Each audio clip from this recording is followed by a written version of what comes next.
बिस्मिल्लाहिर्रहमानिर्रहीम। मैं हूं आपका मेज़बान वसीम खान और आप देख रहे हैं प्रोग्राम ख़ास बात। नाज़रीन, अपोजिशन की जानिब से महंगाई मुकाओ मार्च शुरू हो चुका है। शहबाज शरीफ के साहबजादे हमजा शहबाज और नवाज़ शरीफ की साहबजादी जनाब मरियम नवाज़ साहिबा उस मार्च की क़यादत कर रहे हैं। वो बाकायदा क़यादत करते हुए निकल पड़े हैं और उनका कहना ये है कि हम यहाँ से जा रहे हैं हुकूमत को खुदा हाफिज़ कहने, क्योंकि हुकूमत तो जा चुकी है। मरियम नवाज़ साहिबा कहना है कि हुकूमत जा चुकी है, हम उसे सिर्फ खुदा हाफिज़ कहने जा रहे हैं। इधर JUI के काफ़िले भी रवा दवा हैं पंजाब की तरफ, और वह तकरीबन इस्लामाबाद के करीब ही हैं।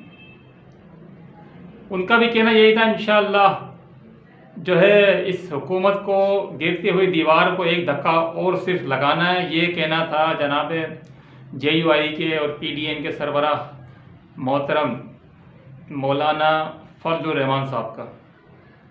वो बारहा कह चुके हैं कि इत्तेहादी इनके जितने भी हमारे साथ हैं, यानी कि MKM और काफ लीग, मुस्लिम लीग काफ हमारे साथ हैं।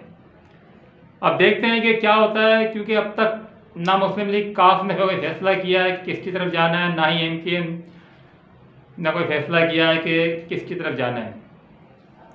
इधर दावे तो सब कर रहे हैं, उधर MKM का कहना है कि अभी हमने कोई फैसला नहीं किया है कि हम किसकी तरफ जाएंगे। और इधर जो है इमरान खान साहब ने एक बहुत बड़ा जलसा किया है कामालिया के अंदर। उन्होंने कहा है कि मैं खराज तहसीन पेश करता हूँ जनाब रियाज फतियाना साहब को, जिन्होंने इतना बड़ा पिंडाल भर दिया जिसकी मुझे तवक्को नहीं थी, लेकिन मेरी तवक्को से बहुत ज़्यादा इस पिंडाल में लोग आए हैं। उन्होंने कहा कि मैं किसी सूरत भी NRO नहीं दूंगा, चाहे कुछ भी हो जाए। उन्होंने कहा कि अदम एतमाद तहरीक, इमरान खान साहब ने कहा कि अदम एतमाद तहरीक कभी भी कामयाब नहीं होगी।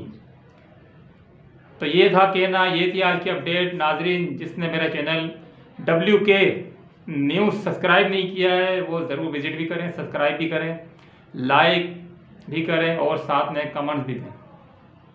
तो मुझे इजाज़त दीजिए। अल्लाह हाफिज़।